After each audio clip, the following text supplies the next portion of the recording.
Okay, we're back. Hopefully the audio is going to pick up well, but I think it will. Thank you to everyone who mentioned I don't know, did kids come up to you as well, talk to you about it? Not really, no. Okay, next time, kids, after this video, you got to go see Mr. Murphy as well. Let him know, thank him, because, he's half the podcast, or at least 80%. But a bunch of you came up to us in the hallways. You came up to me and mentioned that you really enjoyed hearing Mr. Murphy's conversation. I really enjoyed it as well. Yeah, so did I. And today's topic is going to be more about personal growth. So we will start on that note. I'm going to do my timestamp. I forgot to start it earlier. Anyways, so first question is, what does personal growth mean to you? Yeah, I've always been a really big advocate for like personal growth. It's always just been a really big part of, I don't know, kind of the way I operate. Since I was probably kind of, started going to university especially, things started getting a little busier.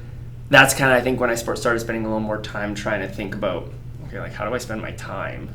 Because you start getting busier and it's pretty easy to get pulled in so many directions that, I don't know, that's when I feel like I really started trying to think about, okay, how am I going to spend my time and, like, where am I going? And maybe it was kind of a couple years into university that you start thinking about, what do I want to do with my life and how what do I need to kind of get there and what kind of person do I want to be? And so you would say that started happening kind of first, second year university, or I like think third, so. fourth? Yeah, I don't think I thought about it. It was later in university, I feel like. It was kind of towards the second half where it's kind of like, holy, in a couple of years I'm going to be getting a job. Yeah, 20, 22, yeah, done university and you're in starting, the real world. Right? Yeah, and I was moving out and you kind of start thinking about, wow, this is real life. This is it. Yeah. What do you want it to look like? And was that motivation internal or external? Like, was there someone or something or particular event, particular mentor that kind of... Because for me, I know for sure it was like, part of it was just being in the mosque and being inquisitive and asking questions and always pursuing that journey. So one pivotal event for me would be we were handing out pamphlets and flyers. And I remember walking up to this house and there was this guy sitting on his porch and I gave it to him. And when we were doing this, I was probably 15 years old, maybe 16. And when we typically did this, you ring the doorbell, here's your message of peace, and you go on your way. Nobody really asks questions. Well, this guy's chilling on his porch. So he looks at it, he starts reading it. That's my first sign of, uh-oh. The second was, that's, uh-oh. Third sign was he started asking me questions that I couldn't answer. Interesting. And it was like a slap in the face of like, oh, you have no idea what you're talking about. Okay, wow. That's like personal growth journey there. And so I started asking more questions, started learning about religion myself. Why am I a Muslim? Why do I show up to the mosque? Yes. And so for me, there were some pivotal moments. And then another one would be, some of you know him as the Buzz Cut Bro, my friend who is in a lot of my videos. His name is Trent. Living with him as well, having someone to bounce ideas off of. So for me, some of it was internal, some of it was external. But for you, like, did your dad play a role? I know you mentioned he was an entrepreneur. Or but not really, actually. Not really in terms of like that personal growth side of it. That was always pretty internal. I always kind of had fairly high expectations, I guess, of myself. And that never really came from a lot of external motivations. I guess that's not entirely true because, as you do well in things, people comment and, oh, you know what, you did a great job at that, or wow, I can tell you, spent a lot of time in this area, and that I find motivates me. But it was pretty internally driven, my desire to start reading some books about personal growth stuff and personal finance stuff. Okay. And in a lot of ways, not a lot of my friends were really doing that. You'll and find you're that kind of real quick. And even, like you go to the personal development section in chapters and whatever, and you're looking at books, and it's kind of like, I don't know, in some ways, I felt a little alone at that point looking at some of those things, but I kind of found it interesting, and then the more I read, the more I kept reading, because they introduce you to new topics and new authors and stuff, and kind of, I went, pretty deep. I'm curious. So my friend and I, Trent, he asked me the question. I'm becoming more aware of this over the years. what is your balance? Like, I find for me, it's 80% I need to do stuff, I need to be in the world and engage, and then 20% I need to learn. Like right now, I'm definitely 80-20, but there are other times where it's a 60-40, where it's like I'm devouring material, I'm not really trying new things. And then, particularly during COVID when I couldn't go anywhere, it was like 95 to 100% of just learning, right? Like I watch videos on how to dress well, I watch videos on dating and relationships, I watch videos from Thomas Sowell, Walter Williams, learning about my material, all sorts of just learning, because I couldn't really go out into the world and apply. Like how do you, what are your thoughts on that? Like how do you fall in that category? That's a really interesting question.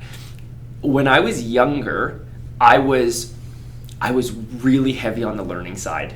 Okay. To the point and where, when you say younger, like what age? So like, I don't know, maybe maybe mid-20s kind of thing. I was really heavy on the learning side, and I would like just devour podcasts and tons of books from the library, anything I could with regards to finance and personal development and stuff like that.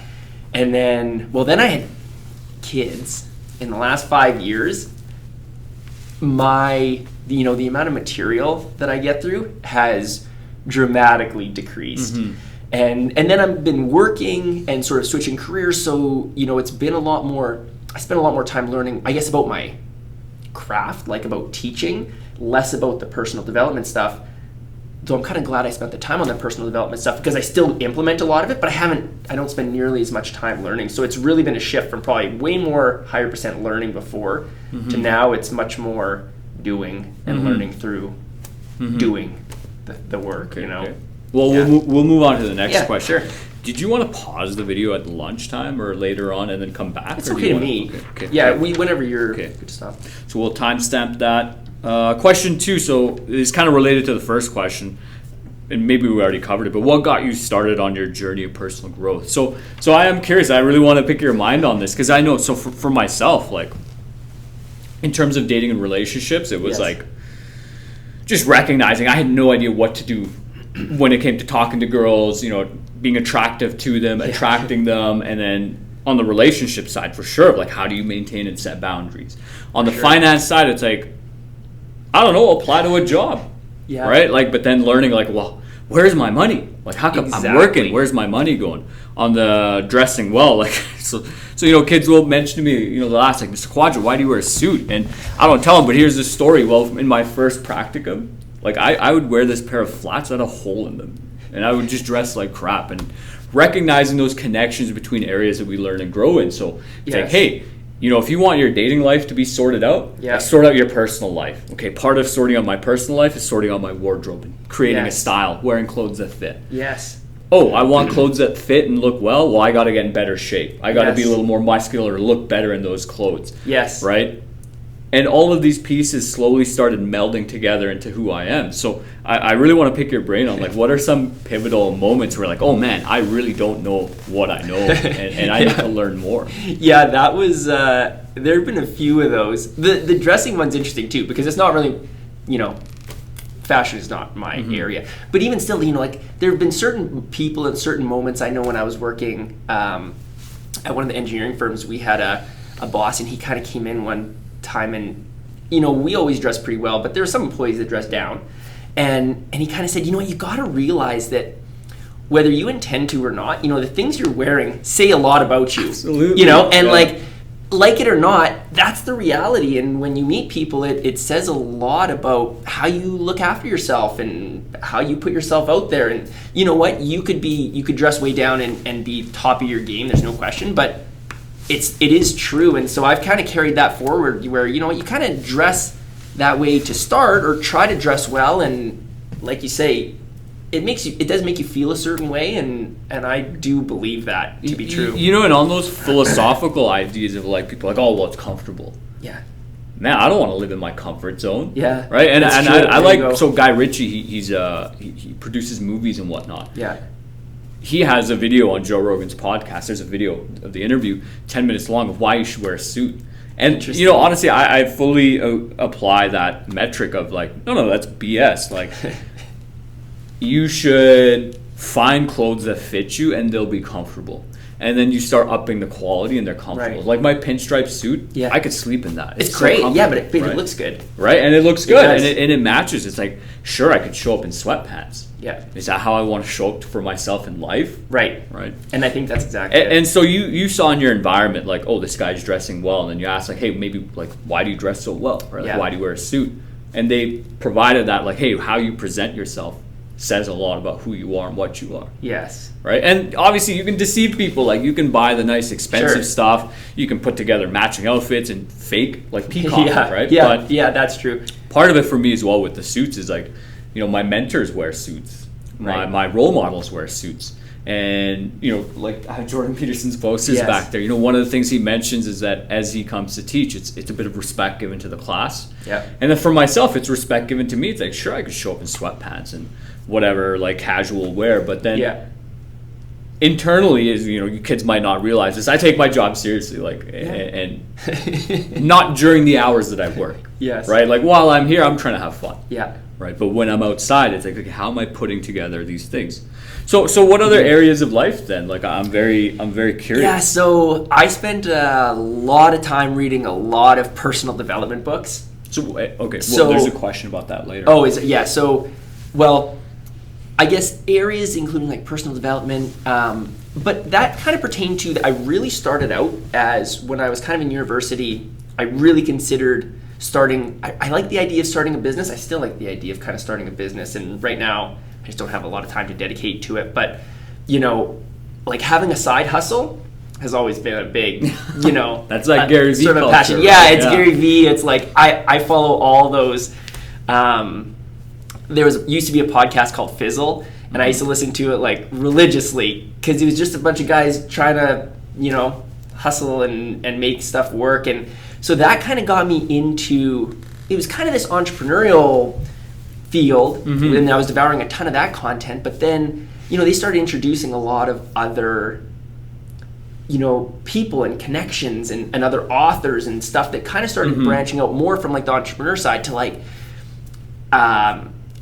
you know, a little broader, like including stuff like, you know, how you stay organized and how you like fitness, like your personal health, because it's such a big factor, you know, like how you take care of yourself in a, you know, it's such a factor in terms of what you're able to produce and things like. Well, and then the connection between the holistic self, right? Yes, exactly. Like, you can push your company to the absolute red line, push $100 million, and your health could be falling apart. Right. Something happens, and then the company falls apart because Yes. you fell apart. Yes. And so making sure, like, and you know, I tell the kids this, particularly as men, it's like, so you got to be physically capable. You got to take Yes. care of yourself. You got to stay in good shape. Just Yes. like you know. And to me, that philosophy is driven by the saying, one of my favorite sayings is, it's better to be a warrior in a garden than a gardener in a war. Yes, right? exactly. And having that holistic, like, Yes. okay, I know how to use the sword, but I know how to use the Yes. little shovel as well. Exactly. Right? And I don't have to use it. Yeah, Right now. right. But knowing, Which is what I've learned is the meaning of meek, right? To like have the capacity to harm, but not. It's like, That's hey, you know, I interesting. could hit you for disagreeing with me, but Yes. instead I'll use my words, or I'll pursue a different route, even Yes. though I have that available to me. yes. Right. I just saw a thing on Jordan Peterson talking about that the other day. Did you too? With Well, like well, with the I- martial arts ability? Well, and he's the- talked about it for a while, right? Yes. Like what the meaning of meek is, right? Yeah. And it's not being weak and incapable, right? Because that's not really courage or heroism. Yes. Like, you know, if somebody does something that you don't like and you can't physically beat the snot out of them, Yes. you know, you're not courageous for not doing it. You're just acknowledging biological reality, Yeah, right? But it's true. you know, it's like, okay, this, particularly as an adult man dealing with a young man, it's like, oh, I could like pick this person up, put them on their head, but I'm not Yes. going to. I'm going to educate them on why this is a problem, Right. and I'm going to carefully demonstrate and teach them what I want them to do and Right. why, right? And you know, it just helps that person become a better person, because sure, you can use violence to solve all your problems, but you shouldn't, right? Like, it's going to Yes. create problems. Yeah. So coming back to that point of just having that holistic, like, it's not just about the business, but it's like, No. oh, well, how do I organize my business? And that might get Yes. you thinking about, how do I organize my life? Yes. What should my day look like, top Yes. to bottom? Exactly. Okay. And then it kind of got me into that finance world of like, okay, I got a job at the same time and you're starting to make a little money, and then what are you doing with it? Where's your money going? And, you know, again, I felt at the time like I was a little ahead, like not a lot of people were kind of looking into that finance side, but the more you read, you know, you realize it's just a time game. It's just all about being smart sooner, because the longer, it's just a time. You know, you can have your money sit there working for you for the next 30, 40 years rather than 20 years if you don't start thinking about when you're in your 40s.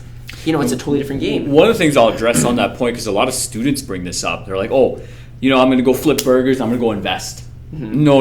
Like, it's the other way around. You got to invest in yourself. Yeah. Maximize your earning potential, and then do something with your money, right? Because I was in that mindset too. And I don't know if you know who Alex Hormozi is. No. But he's one of the latest guys to really blow up on YouTube and push this message. But all these guys who have like 5, 10, $100 million, whatever it is, whatever your number is, right? The thing they emphasize the most is it doesn't matter if you're saving 30% if all you make is $1,000. Right. That's $300. Yes. If you're making $1 million, that's $300,000. That's money, right? But coming back to those principles of, are you even dedicating portions of your money to certain things? Yes. How much are you dedicating to your bills and whatnot? How much are you dedicating to your personal growth?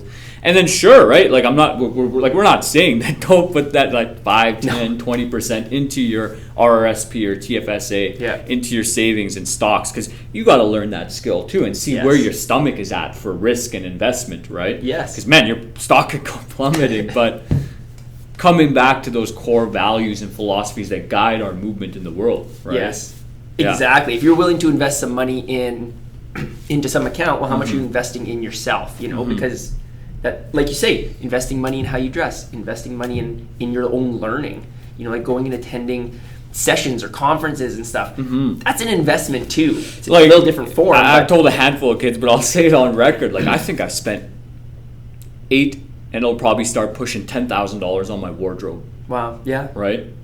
And none of my pieces are flashy, like Gucci sweater, flip-flops, or whatever. Yes. And you know, this guy's going to listen. He knows exactly who he is. Sure, there's a level of quality, but then there's just a level that with what we earn as teachers, I can't compete with. I'm not buying an Armani suit. Yeah. And I'm getting to the point where I did spend a fair bit of money on a suit. Now it's like, okay, well, I know how a suit should fit. Right. And I can get tailored as long as the quality is decent. Yes. I can buy a $300-$400 suit, $500 suit, and it's going to look great on me because I know the fundamentals of how I should dress. Right. Right. But that investment into myself on my wardrobe. And the thing is, like, particularly with these boots, right, that I'm wearing again, is the goal is that now that I've learned about the quality of things and I properly made a good decision, I made that investment, and hopefully this investment stays with me for 10 years. Yes. And it should, unless I do something exactly, stupid, that's right? It'll last different. And it's not like I'm spending $8,000 on my wardrobe every year. Like, I bought a few key pieces to orient my wardrobe around. Yeah. And then a few key pieces for the, like, dressing well for work. Yeah. And then my philosophy was always, you know, again, with that holistic side, is like, okay, can I wear this piece of clothing on a date?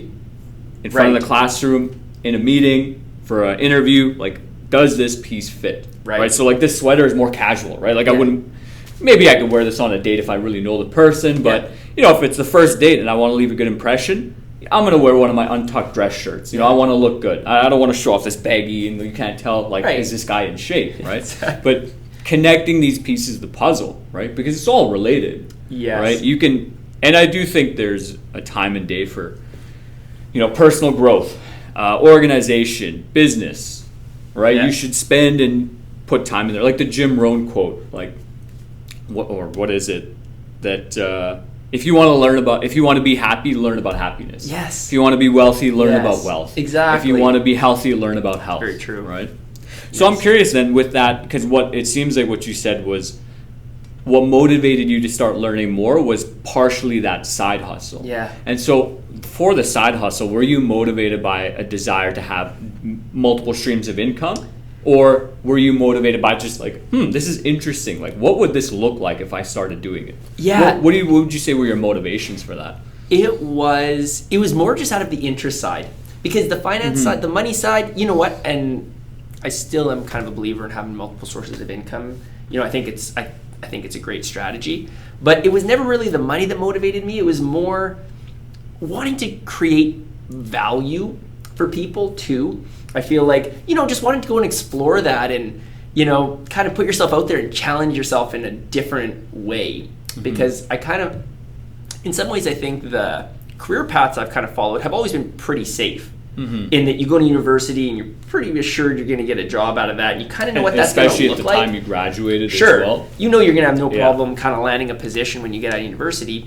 But it's not really necessarily a challenge. And I don't know, I always kind of felt maybe like I had a little bit of some other things to offer. So how do you put that out there to the world? What does that look like? And and that's what a lot of those people I was listening to, that's kind of was their mentality, is you got to think about creating value, and then things will build out of that, but you got to create value first. And so, that kind of just started that whole journey. That's one of those things I emphasize, particularly in the social studies with the way the curriculum is set up. It's like, sure, we could eat the rich. We could say Jeff Bezos shouldn't have $100 billion, but for anyone who's bought something off Amazon, it's like, thank God Bezos is alive. Exactly. Thank God he put effort into that. Yes. The value that he brings. Yes. And even Gary Vee, I want to say, and a lot of people who are in this game. I don't know if you know Naval Ravikant. No. Okay. He I think you'd like his I might philosophy as well. Okay. But a lot of what they emphasize is if you give people a product that they want, that they value, they'll buy it. Exactly. And if it scales up, man, you're rich. Yes. Right? Like Amazon, Exactly. perfect example. Google, Yes. great example. Right? And it's like people want information, so how do we collect it, and then how do we monetize that? How Yes. do we, just this holistic way of looking at how you ingrain all these aspects of things that people want and providing that. But not trying to convince them that they have to buy it. It's the value that inherently draws people in. I mean, it's something I think about in teaching too. Like if you create a lot of value, even here, you're not selling anything, but it's about how much value can you offer. You have an 80-minute block here. What are you doing with it? Then that's what I'm trying to build towards over the years. Me right? too, exactly. Is how do you get the maximum value out of that for students, and what does that look like? It might not be me standing up at the front talking to you. There's so many other ways of learning. So, and you've taken a lot of those tests, like you took the Strength Finder test and whatnot. There's another one, maybe when I get the name I'll share with you, but one of my skill sets in particular is Fact Finder. In this, so there's fact finders, there's initiator, like quick starts. Yes. And so my friend Trent is a quick start. He doesn't care if he doesn't have enough information. He'll just start it, figure it out, put pieces together. I'm more of the let me find out as much information as I can and then present something moving forward. Right. And the thing is, as I move forward, any divergence, it's I have answers to. Right. And so trying to understand myself better and bring that into my delivery of how do I bring that value to my students. Yes. Right. And it's tough, right? Because you get caught into the sea of information of well, what is valuable? Right. And then what is my obligation as a teacher to teach certain things and not teach other things, right? Exactly. Because one of the things I was discussing with my grade 12s, if it comes back to me quickly enough, was okay, so I mentioned this study that Peterson mentions a lot too. This guy who studied rats and their socialization, how they play. Yeah. And we were talking about the importance of cooperation, socialization, and just how it allows you to better access resources. Well, what we were discussing specifically was that sure, you could be the big rat and dominate the wrestling match, but then that little rat won't play with you. So maybe you get 5 matches where you win and you feel like the king, but then that rat doesn't play with you. Maybe the next rat stops, and everyone does. And the thing is, your opportunity to play is limited, and your social interactions are limited, and your benefit in the community is limited. And if you learn that value of holding yourself back and cooperating, participating in play, it allows you to play maybe 100 times, 1,000 times. Right. That's something I try to tell my friends with jiu-jitsu. It's there are moments where sparring with the coaches, the black belts, the athletes at the gym, I'm hesitant. And the reason I'm hesitant is because I don't want to offend or insult this person, because I want to spar with this guy 10 times, 100 times, 1,000 times. Right. That's where I'll learn. Yes. I don't want to get my easy win and do something kind of clunky and awkward where the guy's you know what, I never want to spar with that guy again, because the one time I did, my neck was sore for 3 days. Right? Yes. There's no spot in the curriculum for that, right? But that's a little 10-minute discussion that I gave or maybe 15-minute discussion I gave to my grade 12s on the importance of cooperation and play. Yeah. And it's hopefully that value is extended. Yes. Right? And so coming back to that holistic, how do you integrate all these parts of ourselves? I agree. Yeah. Let's go to the next question here. I'll put another lap. Question 3, what has growing as a person done for you? So you've been on this journey now for Yeah. almost like 10, 15 years. Yeah. What has it done for you? Where do you think you'd be without it? Honestly, I think one of the biggest benefits for me has been in like my physical and mental health, honestly, because some of the practices that I adopted really early on, things like I'm a pretty early riser naturally, but like I still get up a little extra early to kind of make time in the beginning of the day. Not always, but I try to kind of dedicate to yourself. It's the same thing, right? Yeah, you can invest money in yourself, but you got to invest time in yourself too. And so like that, some of those fundamental things where even though I don't have as much time necessarily anymore, just with kids and everything else going on, I still commit time most days to doing like whatever book I happen to be reading. Even if you read one page, I don't care. You spend 5 minutes, great. 2 minutes if you're really busy, whatever, but at least you've read something. And at least you do a little physical exercise. Maybe you can't do a half an hour, 20-minute workout. Maybe you do a 2-minute workout that day. Mm-hmm. Maybe you do 50 push-ups, whatever it is. But at least you're doing something. That kind of mentality, I feel like, has made such a big difference in my like mental health, like my mental well-being, my physical well-being. Yeah, and I go in waves. Like I go in huge waves in terms of like sometimes I'm really dedicated to it, and sometimes I'll go days or a week without doing it when you get really busy, but it's always there. It's always in the back of my mind. And having that understanding that like, the kid got sick. Okay, like that's number one priority. Exactly. And learning gets pushed to the side. And that's okay. You gotta forgive yourself in those situations. Whereas like, with me sometimes it's like, oh God, here I am again, 11:30. All I did was watch YouTube. I could have like done this or that, whatever, right? Yeah, I know. But having that, like, and I mentioned that in the class of Social 30, it's like, hey, when I've been here for like 8 hours a day, I'm trying to extend my social influence. I'm trying to like figure out solving problems, and I'm teaching. And then after school, I'm doing a bit of coaching and interacting with people. There are days where it's like, okay, you know what? I've done a lot today, and I need to rest and recover for the next day. But a book I was reading, Learning to Lead by Fred Smith, he does talk, like eventually, he's like, man, sometimes you just got to wake up 15 minutes earlier. Yeah. Jocko Willink says the same thing. David Goggins, like, there's time in the day. Yeah. Right? It's about where you prioritize that time. Yes. Right? Exactly. Okay, so, and then you mentioned the mental health as well. So how has that kind of benefited by growing as a person? I feel like creating that space, for you to think, the days, I feel like if you let them, like you say, they'll just fill up. Mm-hmm. But there is time there, because same thing, I'll be here early and then I get home and, you want to be really present when you're with your family and try and make time for that. And then sometimes, you're doing a little work in the evening, and if you let it, you could just be nonstop. And if you go the whole day without ever stopping to think, I don't know, I think eventually it can just wear you down. And I've done that too, where it can just, you get really busy at work and you probably the engineering world. Yeah, right? It was. Like you get deep into a project and, you're on call. Here it's much better. It's a much better work-life balance. But you could get into the place where, you're expected to answer emails. Somebody emails you at 10 o'clock at night. If you're up and like, the expectation is that you're always on, and that can be with your previous job. Yeah, in engineering, okay. Not here. Like the work-life balance here is so much different and better. Yeah. But it could just be the expectation was so different, and I've just found that could be so wearing on you. So that's something my friend Trent really instilled in me of like, what do you want your life to look like? Yeah. So for myself, it's I was telling I can't say the student name, but he knows who he is as well. I was telling him that in our previous discussion, it's like always looking for what is the opportunity for me to learn and grow as a person, right? Yeah. And so I've been rethinking coaching less as it's 4 days a week, it's time commitment, then I can't really spend time, trying to figure out my relationship side of thing. I can't read as much and I can't do this as much. But then I went, hold on, wait a minute, after I started doing it for a bit. This is an opportunity for me to really force myself to learn more about leadership and apply it and start developing and building a community around me. And it's like, no. Coaching basketball might be a tremendous opportunity to slingshot my growth as a man, as a leader. Yeah. Because that's how I choose to perceive it, rather than, oh God, like my administrator told me to do this thing. It's no. Right.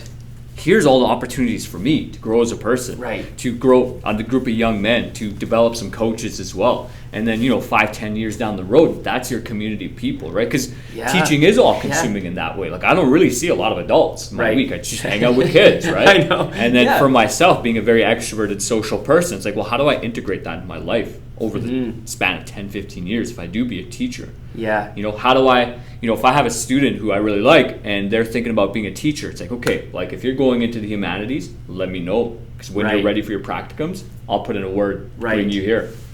If you want opportunities to come back and coach, I'll set that up. Like, what can you provide the school? How do we maintain that relationship, and how do I use that as a method for me to continue learning in an area? Yeah. But then also bringing someone else up with me, because as you mentioned at the start, like, it does get lonely. Man, some conversations get so boring. It's like, I don't want to talk about the weather, sports. I don't give a damn about like XYZ thing. Like, if you're talking about the same thing over and over again, like, my brain's going to tune out. Yes. Right? So that's why I have those meetings and it's like, I walk in at 10 o'clock, we're setting up grade books. Like, I mean, I've already got assignments in my grade book. Like, I don't need to be setting it up now. Yeah. I already got things marked and inputted. Like, what are we doing? Right? This is week 2. Exactly. Whatever. So it can get lonely, and that's one thing that my friend Trent mentioned. And I don't know, you'd read John Maxwell? Yeah. Okay, John Maxwell, one of his books, I haven't read it yet, The Leader's Greatest Return. From my understanding, from what my friend Trent told me, is that it's basically about investing into the people around you. Like, they are your greatest return. Because the thing is, you can't take money with you in the grave. No. And that doesn't mean that don't earn money and don't have like a fat stack on the side, right? Like, you should take care of your life, but at some point, the money doesn't mean much. When your bills are paid, when you got a nice wardrobe, when you sorted out certain things, it doesn't mean much. No. But if you can use that money to invest into the people around you, it's like, so my friend Trent, part of what established our friendship was I started meditating when I was in like second year university, and I was using Headspace app, and I'm a broke university student, and I didn't have the money for a subscription, so I told Trent, we were just discussing about how it went. It's like, I did it for 7 days. I really like it. It's doable, but I don't have money for a subscription. Well, he bought me a 1-year subscription, and I'm still grateful for that. For him. But it's like, that's one of those things where, like, I bought those Understand Myself exams. Yeah. I paid $200, like, I don't know, a year and a half ago. Yeah. And I still have some. And it's like, man, you know what's cool? Let me give that to my colleague. Let's see what their results are. Let's talk about this. Like, how do we learn and grow and then establish that relationship and keep that connection? I've given it to a handful of students and taught them about it. And then that provides that opportunity to, again, reflect on what do we actually know, and how can we teach it in the most simplistic manner, right? Yes. And so always coming back to, like, what is the opportunity in this for me to continue learning and growing? Yeah, that's awesome with basketball, because you could be really, like you say, it could be an opportunity where maybe you feel like, you're kind of pushed into it and you could be really bitter about it, or you take it as an opportunity. I mean, I think that's huge. It changes your whole perspective. You grow from it. Do you still meditate? No. So I tell people, and this is the story. I meditated 10 minutes a day, 90 days straight. Nice, yeah. And that was when I was 21-ish. Yeah. I still benefit from it to this day. Really? Yeah. From that, from that 90 days, it radically changed my mental state. Like, and other things happened as well. Like, I resolved a lot of my family issues and things, sorted my life out. And so I tell kids, like, with that combined, I'm very easily able to stay in the present moment. I'm not often distracted by the past or the future. Right. Sometimes I'm distracted laterally, like, So I made plans with that person, like, oh shoot, I gotta follow up. And that's more so like, okay, the conversation's getting boring, or like, God, this person's taking 10 more minutes to explain something. Maybe it's me half the time in my classroom, right? Yeah. But I do tell kids, with that effort, that investment that I put into myself 5 years ago is still paying dividends, because I look at that as one of the pivotal things that allows me to stay in the present moment and to just acknowledge when my thoughts are going astray and when I'm not listening to a person, amongst other things. And so I would say the daily practice of meditation now is more so when I'm talking to a person, keeping my focus on the conversation, not letting my mind stray. Yeah. But I would say that I started meditating more in a physical way, just through jiu-jitsu. It's like you can't think about anything other than what you're doing, and that's meditation. Sure it is. Yeah, absolutely. How about you? Do you meditate? Not as much as I'd like to. Yeah, it was always part of this. Like, I read a few, I don't know if you ever read like Miracle Morning. There's aspects of it. It's just all about like creating this space in the morning, and like one of the things that kind of recommended. There's lots like gratitude and physical exercise and meditating and like reading, and anyways, there was kind of these 6 things that he talked about, and I like the idea. And so yeah, meditation was one of those, and I often try. I struggle with it. Mm-hmm. I have a really hard time bringing kind of reining it in, but I do try. Not It's something I struggle with. Yeah. Well, one of the things I tell students is on that gratitude note, because I had a gratitude journal for a couple months. Yeah, me too. And I tell them that gratitude will like lift you out of a pit of hell. Yes. Like, and when I was in university and I was hellishly depressed and, was operating like a zombie, I tell kids, like, man, there's some days all I had to be grateful for was that the sun was shining. Right. Like on a day like today, it's February, it's still winter for another month or two. Hey, the sun is up. Write that down. Right. And the act of writing it down, there is something there. Because like you say, like that meditation that you did before paying dividends, I feel the same way about that and about like the gratitude. Because I pretty religiously kept the gratitude journal for a long time.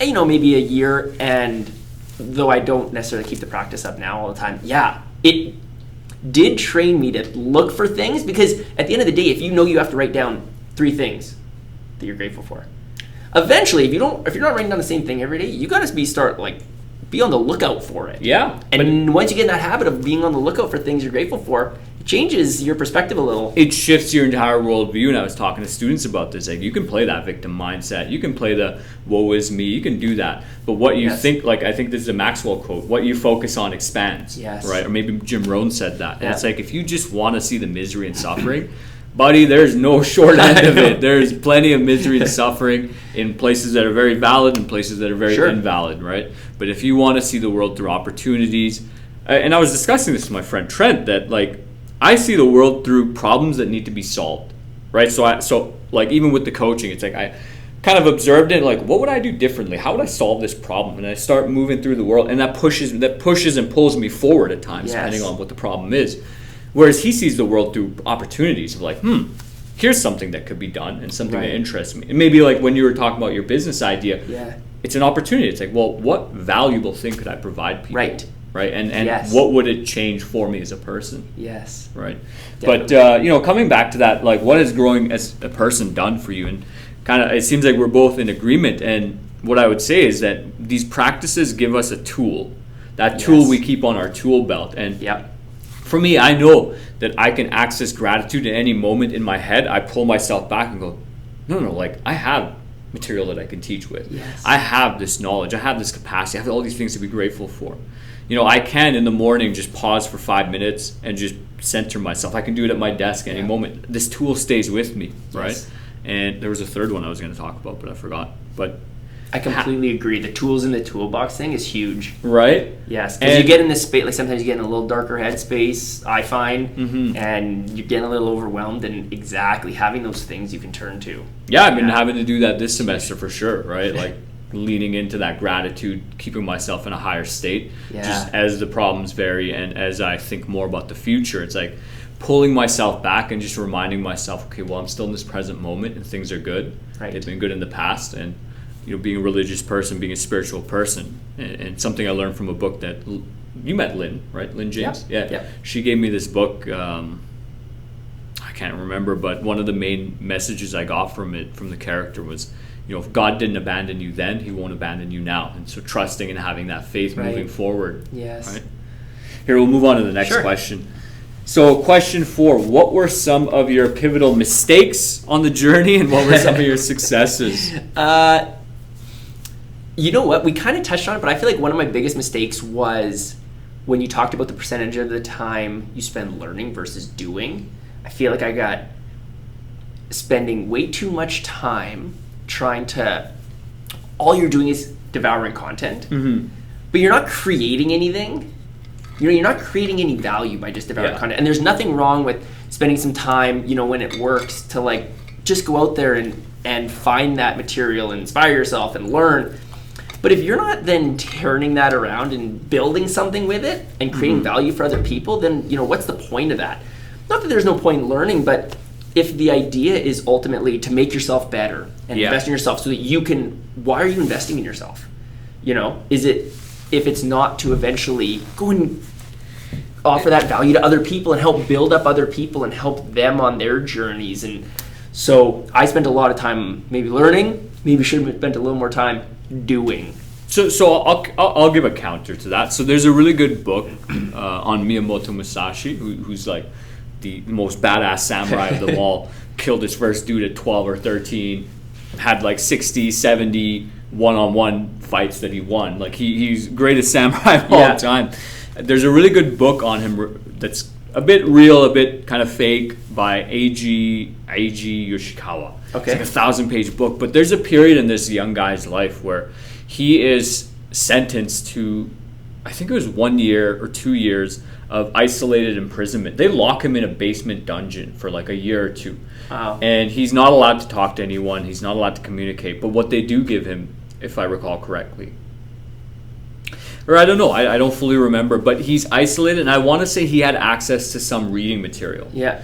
And so I will say that there is a time in our lives where you need to just devour information. You know, even I have that poster of Malcolm X, you know, when he was in prison, there was a while, and even with Miyamoto Musashi, there was a while where he was just angry. He's like, God damn it, I'm in prison, like I hate this.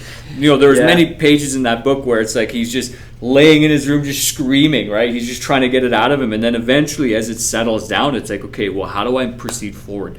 They spend this period of their life devouring material information, doing that self-reflection, really from the inside out moving. Yeah. And so I will say there is a definitely a validity in just spending, like, you know, what they call monk mode of like 1 to 2 years of, or 6 months to 8 or 24 months of just like focusing on yourself, just devouring as much as you can. And then I will also counter on, like, I think first we should change our own lives, right? It's like, hey, take that material, apply it to yourself, which likely is what we did, right? I know for myself, it's like, okay, well, if my wardrobe's not together, I can't tell a kid on how to improve theirs, right?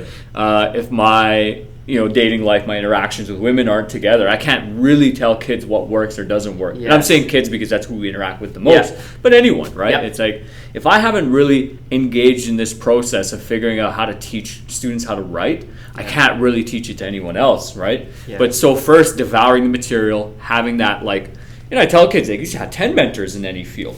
I agree. And then start experimenting and trying things for yourself, and then you slowly move towards wisdom, right? Of like, I've learned from people ahead of me, I've tried and implemented, and I've taken advice from 10 mentors, and I've figured out what works and doesn't work, and I have options of, and I understand why certain things didn't work for me as well. Yeah. Because I would say one of my mistakes was inaction as well, right? Of like spending a lot of time learning, knowing, but not really wanting to make that investment. So I know at first I was very hesitant. So looking into buying a more professional wardrobe, I went to a shop in West End called Untuck-It. I don't know if you've heard of it. Yeah, okay, sure. Right, and for those of you who don't know this store, those shirts are $100 a pop, right? Expensive. And so first I was like, oh man, like I don't want to. This I get 2 shirts, that's $200. That's so much money. And then it just came down to, it's like, well, do I want to look good in front of my classroom? Yeah, I want to present myself properly. Interviews for sure. Dates for sure. Walking around in public for sure. Then what's I ended up buying 6 shirts, which is too many. So I spent, you know, almost $600 just on those shirts. But now it's like, those are some of my favorite shirts. I was going to say, you probably still have them. Like, you probably still wear them. Absolutely, right? I still wear them when I'm not wearing a suit, I guess, now. But, you know, if I'm just out and about in public. Like yesterday, I wore my favorite shirt, right? Which is a shirt I bought from Untuck-It. And there is that period where we learn. So I spent almost 40 to 50 hours watching YouTube material of how to dress. Right. And then I went out, I bought some stuff. I tried it, I experimented, know what I like, know what I don't like. And then now I'm able to tell students, like I was telling a young guy yesterday, it's like, you know, you got to pay attention to the stitching. Where does it end? If it's too low, that shirt doesn't fit you, buddy. Right. The stitching's got to end on your shoulder. And you don't want your sleeve to go too far either. Right. I don't know if you noticed, there's a guy in grade 10, he started wearing a blazer more. Yeah. And so then I was like, okay, like button it up, right? How does it tell? Yes. Lift up your arms. And I was explaining to him why we pay attention to that and what's going on with that. Right. And so being able to learn it, try it myself, and then give it to other people, right, is definitely the longer journey. But it's worth the wait. I think so too. But for sure with me, one of my mistakes was similar, like that inaction of like, just hemming and hawing about, should I Yes. do this, should I not do it? And then just realizing, and this is a lot of the coaching I got from my friend, it's like, you'll make the money back. If you're a productive individual and you're not overextending yourself, you'll make the money back. Yeah. Right? For But sure. what you're going to regret is like that 1 or 2 years, 3 years where you didn't make that investment. Yes. Right? Exactly. And I think, you know, like when it comes to a side hustle or when it comes to whatever, whether it's fashion, whatever it is, that that analysis by paralysis thing can be just killer. And you can just spend time trying to like perfect it before you kind of go out and, so, you know, and because you're right, when you mentioned there, I think there is a time just to devour that content and learn. But there's so much to be said for learning by doing. You know, like one of my favorite books, Atomic Habits. Like I'm such a, you know, it's just all about, you could read that book, or, you know, I'm a big like Stephen Covey, like 7 Habits. You know, there's so much that you could learn about that. But if you're not going and trying it, and like you say, finding what works for you, you know, like you spent a lot of time reading about dressing well, and then you go and buy a few shirts and you try it out and you see what works and what doesn't, what feels good, and how's that. And you see how your environment responds to you, right? Yeah. So like with a number of my clothing pieces, people have complimented. It's like, okay, clearly that decision was good. Yeah. Right? And if your environment's not responding well, particularly certain aspects, or if you're not seeing results, Yeah. right? So it's like you could try a new kind of diet routine and a Sure. fitness routine, and if in 6 months, you know, you don't have a little bit more muscle and less body fat, Right. you got to readjust. Yeah. Right? If you're buying a brand new wardrobe, spending thousands of dollars, and nobody's complimented on you at one point, or no girl, like if you're a guy, no girls have taken notice. Yeah. You got to go back to the drawing board, right? And that's Like, okay. You know, and absolutely, that's even more necessary because failures teach you so much. Yeah, right? don't be afraid to pivot. You know, like in one of my videos, and this is one of my favorite sayings, like if I say something that I think is funny or try to like ask a question, I just say in the middle of the lesson, you know, kids, sometimes you throw them up and they land on the floor, right? And that's okay, true. right? And that's okay. You know, some people are gonna catch it and connect with it, other people aren't. Yeah. But the biggest mistake that we could make, and even for myself, is just not trying, right? Yeah. And man, this stuff haunts you. Like, there's still. So I was at a cafe like 6 months ago, and I saw this very pretty girl. She was looking at me as well, and I'm doing my marking. And at one point, I get up to move, and I'm like, okay, Jeep, this is it. Like, first you're gonna go to the washroom, you know, do your business, wash your hands, and then as you're walking back, you're gonna go up to her and have a conversation. Yes. And you know, and I knew the steps. It's like you have a conversation, you gauge it. If it goes well, like ask for the number, or ask for like another meeting, like ask her out on a date. Yeah. And I didn't do it that day. No. I still months later, I Think regret. about it. I regret. You know, it's like, oh God, Isn't why did I that- do that? You know. Yeah. And you know, recognizing that, particularly in the case of like dating and relationships, it's like, the girl responded very well in conversation. It's like she was probably weirded out. Like, why didn't this guy ask me out? Right. You know, like, why didn't he take my number? Yeah. Right? She was clearly interested. And then those failures is what you need, right? Yeah. And it's tough, right? It's like, That's a hard lesson. Yeah. You But know- but you think about it next time. absolutely, You carry it forward. absolutely, right? And the thing about, for myself particularly on that note, is like, then I start working on how do I solve that problem? Like, what is the issue? Is it internal? Is it external? And realizing in that issue, it's internal. Like I'm a little scared of rejection. Yes. It's totally okay, right? But Yes. you know, or you're scared of wasting your money. You're scared of being scammed, right? Like Yes. sometimes we don't want to buy a book. Like I don't want to buy a book. It's like $40. I know. I don't know. That's I know, expensive, I'm right? Or you know, even the like with the new microphone, just and that's all. The microphone's actually a good one. Of like, am I doing enough to justify this expense? Yeah. Right? Yeah. Or am I like BSing myself? Am I just trying to spend money and, you know, have the image of a Make guy myself who's feel making like a it. YouTuber or whatever? Or am I actually doing something with it, right? Yeah. And I that think was that's a great question to ask yourself. actually, definitely, yeah. And I think, you know what, on that rejection thing, I just have to say, I just read a book called Rejection Proof. Yeah. Have you heard of it? I think we discussed Did it, we? but Oh, for the anyways, it video- was really interesting. Did we talk about it last time? No. Oh, anyways, tell it me was more just about the really book, though. interesting because rejection is a huge thing of mine too. Because like we talked about before, you know, you kind of get this. Well, and everyone, men Yeah. and women alike, you know, I think nobody so, likes too. being rejected. No, and this guy went on this journey of he kind of became, you know, 5 Minute Famous through one of his rejection things, but he gave himself this 100-day challenge of getting rejected every day, you know, for 100 days or something like that. And so he kind of kept coming up with these challenges for himself daily where, you know, you are putting yourself in a position where you are going to get rejected by total strangers. And it was just a really interesting look at, you know, what he learned, like what he kind of took from that, and how going forward, how you present yourself in those situations, and, you know, the nervousness that you bring. But the more you do it, it kind of normalizes it. It was really interesting. So, because it's something I could read a million books on it and like practice it myself, because and it's good to practice whatever it is. You know, especially for a young man, it's like, if you get good at just getting rejected by girls, life gets so much easier. You're like, well, why wouldn't I ask my boss for a raise? Like, it's just my boss, just money. Like, that pretty girl I asked out who looked me up and down and went, hell no. Like, that was painful. Saying no to the raise is whatever, right? They're not going to be rude about it or whatever. They're not going to be super critical. No. You know? Or having someone just laugh in your face when you ask them for something. It's like, and then analyzing those emotions and what is going on internally, and then being self-aware, being more aware of, like, you know, so I had with that one particular girl, like, I was having a dialogue with myself for like 30 minutes of like, why do you not want to get up and ask her? Like, what is so scary? Look at her, she's smaller than you. She can't fight you and beat you up, right? Like, you know how to defend yourself. She's not going to do that in a public space. Like, just ask her, right? And then, you know, it's recognizing, it's that fear. Right? And how do I get over that? Because that fear will limit you. I see that with the basketball athletes. They're too scared to just take that risk of taking the shot, and like understanding yourself better as to why am I not doing that? Right? Because if you don't develop that skill, man, you'll never get it. And then your life will just suffer, right? Have you ever read, I have to ask, have you ever read Mel Robbins? Her like 5-second rule? No, but I've heard of the 5 seconds. It's kind of interesting, Well, it makes me think of that, those scenarios. What is it then for the video? So like the basic premise is, when you have yourself in a situation like that, you know, and there's something you kind of know you want to do, but it's hard.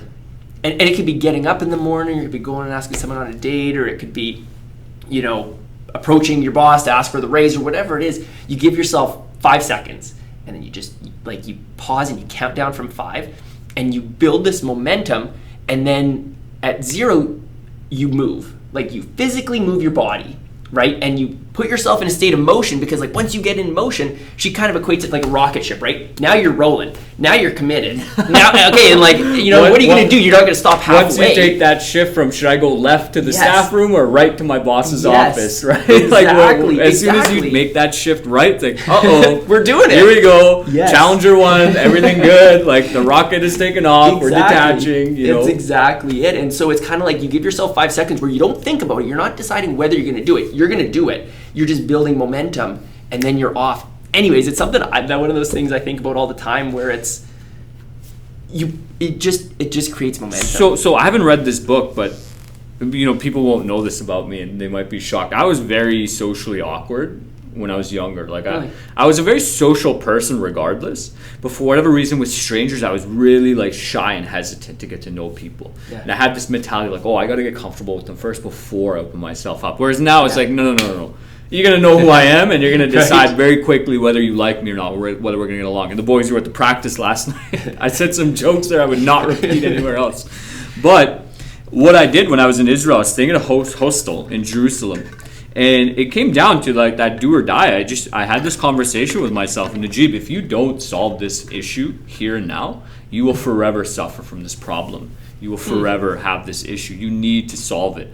And I made a game with myself. I said, okay, if you lock eyes with someone for 3 seconds or more, you have to go up to them, greet them, shake their hand, introduce yourself, ask them their name and where they're from. Yeah.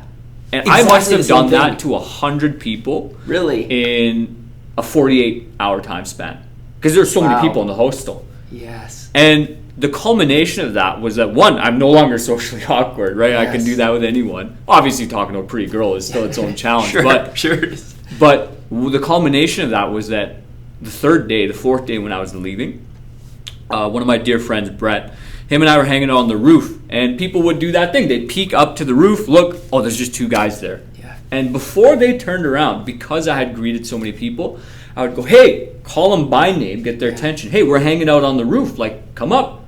Some people would immediately say yes. Other people would say, let me go get my friends. Man, there must have been 60 people on that roof. Wow. That were all up there because I saw them. Yes. And I went, hey, like, we're hanging out, come up there.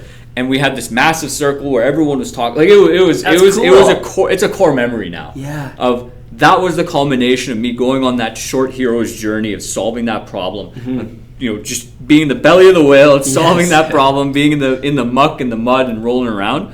But long term, it gave me the necessary skills I need to succeed in that area. Just That's being cool. able to talk to people, and I saw the reward immediately. Whereas on the growth journey, sometimes you don't see the reward for months and years, right? And particularly if your goal is massive, right? And that's not something maybe you necessarily want to do when you start, right? You want to get that momentum, right, moving forward of like, what are some easy wins? Yes. Right? So even starting on a once a week basis, once a month basis of like, can I get into the gym once this month? Yes. That's a win. Yes. Can I get into the gym and for one day the next month as well? That's a win. Exactly. Can I get in there twice a month? Yeah. Once a week, whatever it is. Yeah, and that Atomic Habit thing, I just have to say, because like on that topic, that Atomic Habits, I don't know, I'm a huge James Clear fan, but he's exactly that. He's like, you got to just show up. Or maybe it's not one day, but maybe he makes the comment like, you want to start exercising? Just put your shoes on. That's it. You don't have to do anything else. You just got to put your running shoes on first day. And it's like, okay, well, sometimes, you put your running shoes on, now you feel like, well, I may as well go for a little run, whatever. Go for a but walk, you don't have to, right? You're only committing to put your running shoes on today. And it's just, or you're only going to go for 5 minutes. That's it. And when you're out for 5 minutes, half the time you're going to realize, maybe I may as well keep running. But it's just such an interesting, different way of thinking about it, like you say. Well, and I like the humility of Peterson's approach of like, when he's dealing with some of his clients who are really psychologically struggling, we have this weird notion in our minds, oh, that's it? That's your goal? Put your running shoes on tomorrow? Yeah. That's pathetic. Like, no, it's not. If you want to change your life, that is necessary. Exactly. Because like Rome wasn't built in a day. Yes. So if you're really struggling, like you're sedentary and you're just trying to figure it out, you got to just like, okay, tomorrow I'm just going to look at the brick. Right. Not even touch it. I'm just I'm going to peek at it from 30 feet away because it scares me. Yeah. And that's cognitive behavioral therapy as well with fears. It's like, most people are scared of snakes, spiders, and all that kind of stuff. It's like, well, if you have someone who's so paralyzed of this fear, the first step is like, are you willing to, well, maybe there's even lower steps. Like, can I use the word? Can I use a word similar to it? Like, can I say the word scales? Right. Or does that trigger that memory to you, that image? Yeah. And let's slowly build up your competency to a point where you're independent and can deal on your own. Because that's really what school and life is about, becoming that independent person and providing that scaffolding. I think it's Vygotsky who wrote his zones of proximal development. It's like sometimes you have people, they're so underdeveloped that they just, it's like, can you, if you're so scared of asking a girl out, it's like, can you sit beside one in class, right? Yes. Can take your notes, and the kids have probably seen the funny meme. There's like this guy sitting beside a girl, and his face is like all red, veins bulging. It's like, you don't want to be that guy, but maybe, right? Yeah. Can you look at her for like 3 seconds? Can you say hi, wave? You slowly build up, and whatever it is, it's like, can you put your shoes on for a run? Can you do whatever it is? Can you look at the book? Can you buy it? Can you leave it on your desk for 6 months? Sure. Right? And that humility of the approach, that it is very difficult at times to come over to get across our own mental limitations and blocks. Definitely. Right? And that's the biggest thing that you really have to get over, your own mental limitations. Exactly. Even on the court, I see it. There's guys who are too scared to shoot the ball, and they're in the perfect position to score. No one's around them, and they pass and turn over. It's like, no, you need to develop that confidence. I don't care about the goal. Right. But are you confident enough to say, yeah, I have the ball, I'm in the right position, I'm going to go up? Right. Like, score or don't score, doesn't matter. I'm in where I'm supposed to be. Right. We can forgive you for not scoring. Yes. But, man, but not trying. When you don't try, when you cause a turnover, it's like, oh, man, like, now we're upset. Yeah. Because even if you miss, at least you try. Yeah. What are some successes then on that note? You know what? I guess we've kind of talked about. I feel like some of those really lasting habits that have been built, that have come out of that practice. What would those be for you right now? I think becoming better at it, kind of accepting failures, and like being okay with trying new things and having them not work out. In this role, like in a teaching role, I think has been huge, because we've talked about it before, where it's pretty easy to find one way of doing things and then do that or not doing it, or right? not doing it, or not just doing saying, well, certain that's the things. expectation on the student. Exactly. Yes, but I think just putting yourself out there and trying those new things, and you know what? Just like you said, maybe it works, maybe it doesn't. But building your confidence to the point where, yeah, you know what? I'm okay trying it, and at least try new things, because you don't know what's going to come out of it. So, yeah, that building your own personal confidence, that I'm okay with who I am. You know, I know kind of who I am. I know what I want to do. And, you know, that failure isn't who I am. Like, I'm not that failure. It's just that didn't work. That one didn't work. I'll get it next time or the next time. And so that kind of relates to 2 points that I could bring up. One is like, well, I guess the one that I'm not remembering is, what kind of person do you want to be, right? Like, what kind of life do you want to live? And do you want to live in a shell? Do you want to live like tucked in your shell like a turtle? Yeah. Or do you want to, you know, explore, extend your head and neck out, knowing that, you know, the chopping block is always there, right? Sure it is. Absolutely, but recognize that, particularly in the classroom, particularly trying new things, it's like, you know, there really is no consequence. No. Right? As long as nobody gets hurt, No. there's no consequence. No. You know, even if it's hurt feelings, like, you can always talk and say, hey, listen, you know, I messed up. Sure you can. Right? Having that humility. So it comes back to like, well, what kind of person do you want to be? 'Cause totally, I feel that too. I've tried things in the classroom, they've failed, and you feel kind of miserable about it, but then I remind myself, no, I'm the guy who tries that thing to see if it'll work or not. Because at the end of the day, it's just, okay, now I have this tool. And maybe that tool is like a Swiss Army knife, and it does a lot of things. Or maybe that tool is like a very refined particular thing. Maybe it's a hammer, right? Maybe it's okay. Yeah, well, the hammer, right? Hammer. You just take it all apart, and we're able to fix this and build it back up, right? Yeah. Exactly. And I think the way you spend your time, like the distractions, getting distracted by digital, your phone, being on your phone, it's the same kind of idea of how do you want to spend your time? Like, because if you look back, it's just another one of those kind of regrets. But when you talk about what kind of person do you want to be, like, I want to be the kind of person that is spending my time doing the things that I know are valuable. Like, I know that you like, right, or that you want to get better at. And it's so easy to get distracted, and it's so much easier to like look at your phone and then pick up the book that's sitting there at the end of the day. It requires attention, focus to read the book. Yes, exactly. Dedication, commitment. Totally. Right? And you're tired. But at the end of the day, looking back, you get one life to live. What are you going to do so you don't look back and regret that you spent every night playing on your phone, watching videos? The thing is, and I'm more than happy to say this advice to kids, it's like, even 10 minutes a day growing as a person is so much more than what anyone else spends, that you're just going to get so far ahead of people in a short amount of time. Absolutely. That's an hour a week.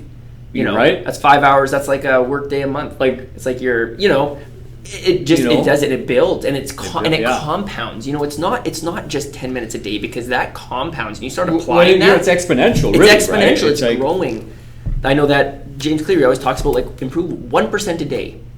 Right. You're 3.5 times better at the end of the year. Yeah. Right. Yeah. And it's more than that, even, because it's compounding. So you're 7 times more. I don't know. Do the math. But it's just that philosophy of investing in yourself and just trying that continual improvement and being aware of how you're spending your time. Even on that note of trying new things, so I have the wrong setting on here. I'm on stopwatch, and I noticed that early on, but I didn't know why it was doing what it was doing. I'm supposed to be on timer, I think.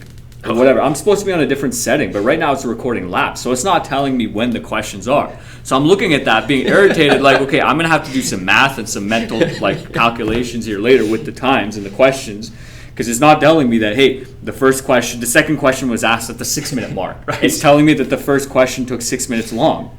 It's like, great, now I have to do some goddamn math later. You're gonna remember you do that right next time. But right. Better than just putting in a chunk of a video and letting the kids sort it out. Because I feel like if I have some, like, hey, I want to hear like what Mr. Murphy has to say about what has growing as a person done for you. Oh, that's like right there, timestamp. Yeah. Right. And maybe more follow through, more click through, more actually listening. Yeah. Right.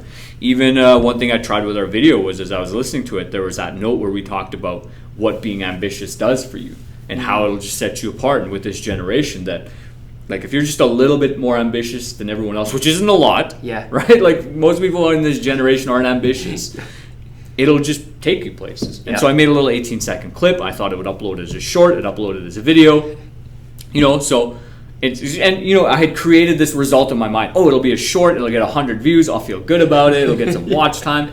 Well, it's a video. I got like 10, 15 views. And it's like, sometimes you throw them up and they fall, right? On the floor. But it's like, hey, trying that new thing of like, how do I better market the value of that video? Right. How do I actually listen to it? So I'm, one thing I'm trying to do with this video, one is touch my face less because I was doing this the whole video. Two is giving you more opportunity to speak as well, which is something I observed in the video watching it back. And so coming back to like looking at your successes and your failures of, at the end of the day, if you tried, you really didn't fail.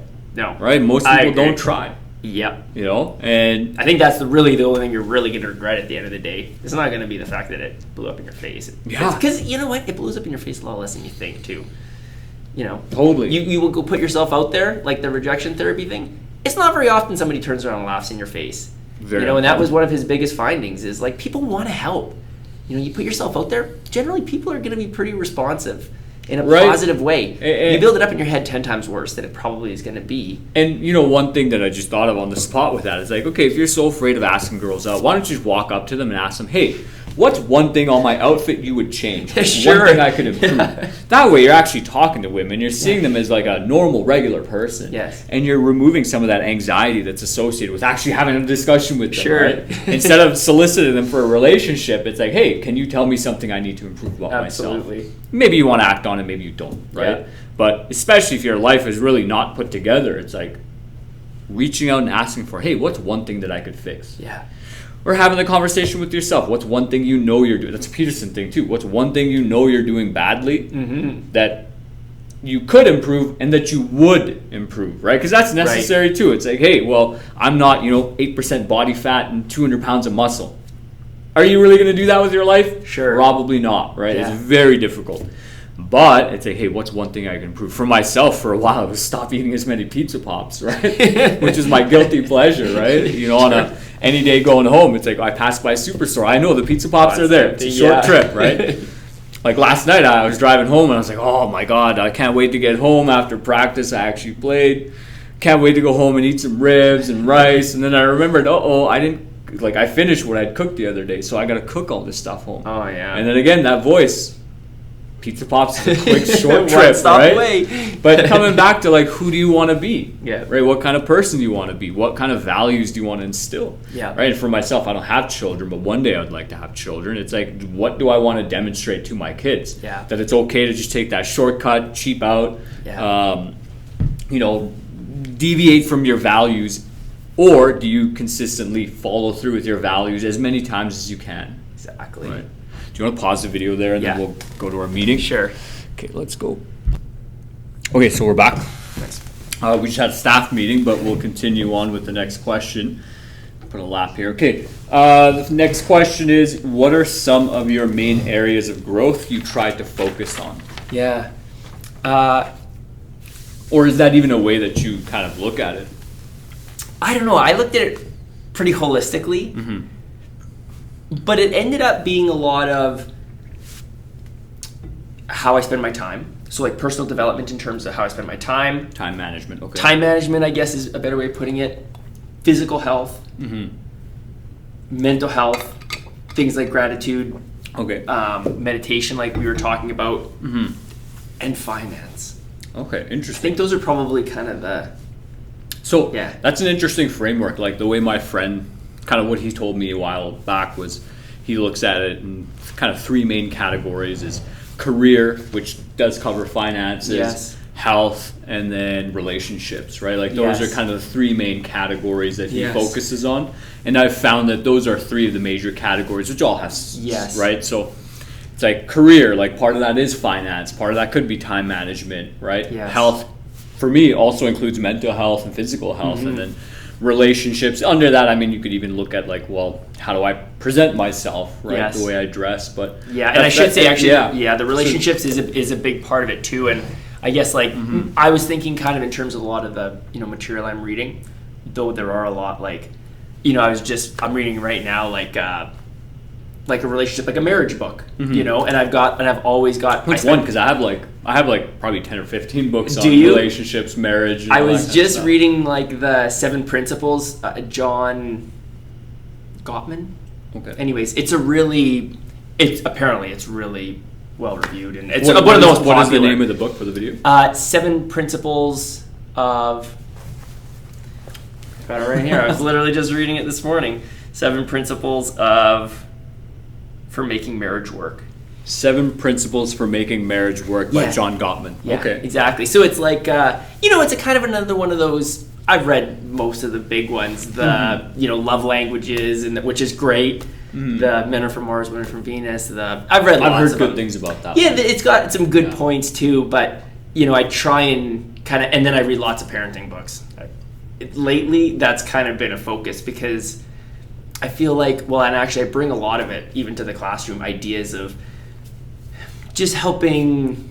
There's so many connections between parenting and teaching, but I feel like while the kids are young and you kind of have such a small amount of time to really help shape them, that it's kind of like, even though it's hard to make time to read those books right now, I try and focus on making that a priority right now, because this is the time, in 10 years, those parenting books is not going to make a difference for me. So I'm trying to do it kind of right now, so that's definitely a big focus. You're really digging yourself out of a hole if you wait 10 years, right? Yeah. And for many people, 10 years is too late. Like, by the time the kid's 10, if you haven't really established that relationship with them, it's done, right? And you can learn and you can grow as a man, as a father, as a leader of your family, but that period where they really bond and connect and trust with you, like they didn't really meld in, and so there's like dysfunctions there that might never be resolved, right? And they say by the time kids are like 5 years old, so much of their the way that they think and their personality is formed, and that's not a long time. So trying to really kind of make the most of those years. Especially from like the male perspective, like the first 6 to 12 months for us with the baby is like, I don't know what to do with it other than change diapers, help clean. Like, we can't feed you can't breastfeed the child, and they're so small, right? That it's like, it's almost like I don't want to touch the kid. But then as soon as they start getting a little bit older, and I don't have children, but I have a lot of nieces and nephews, and particularly with my nephew, I can't wait till he's a little bit older. I'm going to start wrestling with him, right? I love it. Yeah, I love it. Just developing that relationship and just being present as well. Yes. So right now, big need for you, obviously parenting, but generally speaking, you kind of focused again on that money side of things, health side of things, and then productivity, I guess, with time management. I'm a big productivity. For sure. And that makes sense with your background with the STEM, kind of the science, math. Yeah. It's like, how do we get efficient? Yes. I've always been pretty organized, and I hate wasting time, and so I like finding different ways to kind of like be efficient and make good use of my time. Okay. Well, we'll just move on to the next question. Let's see, number 6. Who are some of your preferred authors or mentors? Like who are guys or girls that you go back to on a consistent basis? Yeah. So I mentioned a couple. Like, I really like the Atomic Habits, James Clear. I'd highly recommend. Is that James Clear or Stephen Covey? Stephen Covey's The 7 Habits of Highly Effective People. Oh, okay. Atomic Habits he's new. It's a newer book. It's probably I don't know, within the last handful of years. Right? Yeah, like 5 years or so. But I just really, it really took off. Like, it was a bestseller, and so it's not like it's undiscovered. But I just really liked his philosophy. I've basically unsubscribed from absolutely everything except his email list. He's got this great email he sends out once a week with like a 3-2-1, like a 3 quotes and 2 sort of ideas and 1 question to think about. I love it. Okay. Yeah, it's great. It always kind of like sparks my. So he's one of your main mentors, James Clear. Yeah, I do like that. But like Stephen Covey too, like the 7 Habits. It's kind of a lot of what I built my framework around, the way that I kind of try to spend my time, and how do I like reflect on, are the things I'm doing working? Yeah, I really like. Okay. What else? There's just books that really had a good impact on you as well. So if you can remember it, because I know there's some for me that I have no idea. Oh, I know there's so many, and then I hear them, and I like, from a personal development standpoint, those were some of the big ones. Getting things done, like David Allen is. Like, from an organization standpoint, it's kind of changed the whole way that I, sort of work. Is that the guy related to Great at Work? He is the greatest. It's the same guy. No, not great at work. No, he's a different. There's kind of a whole like community that follows. It's like getting things done. It's a little older, but it's really focused on like how do you sort of organize yourself so that you're not spending your time thinking about all the things you got to do and the groceries you got to pick up at the store, and kind of like be focused and be in the moment and work on what you're working on. So from a productivity standpoint, those are some of the big ones. But then there's also a lot of, like from the more mental health side, there's a few like kind of religious titles that I really like too. Like, now I gotta think of the name. Matthew. I was just reading a few of his books. Well, what lesson did you gain from it? It was just a really good. He wrote a book called Life is Messy that just came out, I don't know, not that long ago, and it was kind of this. It was really about embracing the fact that, you kind of got to let go of that perfection. I'm a bit of a perfectionist myself, and so being able to let go of that and kind of embrace the messiness of life and the imperfection of it, and the, just opening yourself up to that and allowing things to be messy, and being okay with the things that come out of that messiness. Anyways, it was kind of a constant. No, go ahead. No, I was just going to say it was kind of a freeing idea of, you know what, that's kind of okay. Learning to lean more into the chaotic aspects of life, that like it is going to get messy. Like you won't be able to stick to your routine. You're going to get pushed out of your higher states into lower states. And, sometimes it's like even today, it's like, hey, I can't stay longer for the interview. I got a birthday party. Yeah. But just being okay with like, that's just the flow of life. Yes. Right. And that was exactly it. Okay. So, sometimes like I like to have a couple books on the go. I like to have kind of like a productivity book like we're talking about. I like having kind of a little bit more, maybe a little bit more religious flair, and then maybe whatever else I'm kind of into, a few. That might be a temperament thing too, because I'm very much that way of like even on my desk right now I have a bunch of Bob Beal books on leadership and whatnot. Yes. And then I just on the dating and relationship side, one of the guys I really like is his Instagram handle is Stefan Speaks, but Stefan Labossiere. Yep. And I have a book titled He Who Finds a Wife, and it's kind of a religious perspective on it, a spiritual perspective. But I'm very much like, I want 5 or 6 books because I'll read a little bit, maybe I'll get bored, I'll put it down, pick up another one. And even on that note, just recognizing if you are on this journey that it's totally okay to just look at a book, read a chapter, go, not really it. Yeah. Or, that was great, but I just don't feel inclined. So that book, Principled Leadership by Stephen Covey. Yes. I really only read the first chapter. Right. And something, I didn't really jive well with the way his chapters were titled. Like they're too artistic and kind of like, hey man, like what is this chapter going to be about? Right. If you just have it like the 7 sins, right? It's like, maybe I'll read it, maybe I won't. But I'm starting to lean more into that intuition of like my body's telling me I don't want to look at this material. Yeah. And just being okay with that chaos, that messiness of like, hey, you're not a failure for not reading this book. You're not downplaying. So one of my goals this year is read 5 books on leadership. And I think I've kind of done that. But you're not shorting yourself on that goal by putting the book down after a chapter. Right. Because you did gain something from the chapter you read, right? And so yeah, I like that. Life is messy, right? And exactly, if you can get one good idea out of it, great.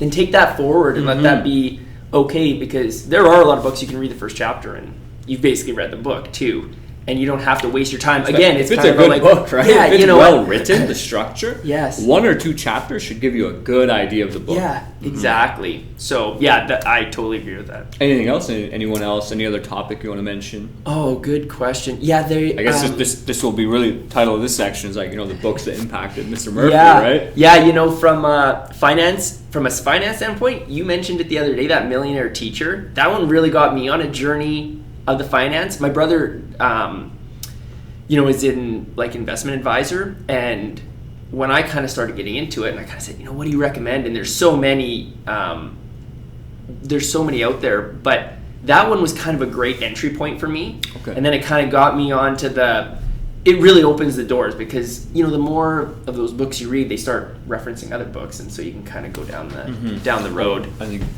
Dean's here. Give me a second. Okay, we're back. So we were talking about Millionaire Teacher, getting Yeah. onto that journey, and just that was your entryway into the financial world. Yeah. And did you find that out from your brother? Yes, he recommended that, and then Where did he discover it? Like, just I don't because know. the thing is, like, when people go to the traditional route of university, you really get stuck into a box and a model. Yeah. And it's hard to break out of that mold, right? And so, like, hearing that this guy who went to, or sorry, not this guy, your brother, Yeah. who went into finance school and got a degree or whatever level Yes. it is, to find this really out of the box book that is trying to give the everyday person a wealth of knowledge Yes. on how to become wealthier. Yes. Right. So how did you discover that? He knows that area so well, and he's read so many books, and and that's the thing. If you find somebody that's in that world, go ask them, what are you reading? Like, what are would you be a good, reading, or what right? are you reading? Or what would be a good entry point for someone like me? Because, you just got to kind of get your foot in, like, start reading those ones, because then they always introduce you to other books, other topics that authors that they liked, and then I always have a page open, so as soon as they reference another book with a great idea, then I'll jot that down, and then I'll go read that one, and then it just sort of webs out, and you kind of start getting. And I think that's a really good tip on finding a mentor. Like, if you just ask this person, like, hey, what are you reading? Yeah. Like, what material are you engaging with? Yes. So even like a former student, we were interacting, and she came by to visit the other day, actually, and just randomly thought, like, oh, I'll just ask her, like, hey, what are you reading? Yeah. And she was reading some poetry books, and it's like, that's interesting. Like, you're reading something, right? You're Yes. engaging with something that is outside of you. And the reason why that's important is because if this person says nothing, I'm not learning anything new. Now, that's like John Maxwell's law of the lid. Like, this person can still teach you stuff, but recognize that if you're learning and growing, you'll soon meet them. It might be 1 or 2 years, 4 years, 5 years, but if they're not engaging with new material, they have a lid, and you will meet them one day, and you'll need to find a new mentor. Yeah. Right? Absolutely. Yeah, that's very true. Yeah. Any other books, authors, areas of life that come to mind? Not off the top of my head. Maybe we'll have to add a chat section underneath, because I'm sure I'm going to think of another 5 or 10 now that when we're done, and then we'll have to list them. I'll list them underneath. There for you. Okay, yeah, you got to leave a comment there. Yeah. Exactly. Here, we'll go to the next question. So question 7 is, why should people go on a journey of personal growth? What are your thoughts on that? Yeah. Particularly for our students who live in a time where it's easy to abdicate responsibility, it's easy to whine and complain. Why should they pick up the mantle of doing that thing that's hard? Because, man, kids get clowned for doing new things, for trying stuff. Like, I get clowned for it too, me right? too. Oh, I know. You as well. People give me, absolutely. And in many ways, it's not really selling the point, but in many ways, it's like you slowly start to get ostracized from certain groups, right? Bit. But with all the negative out there, Mr. Murphy, why should someone go on that journey?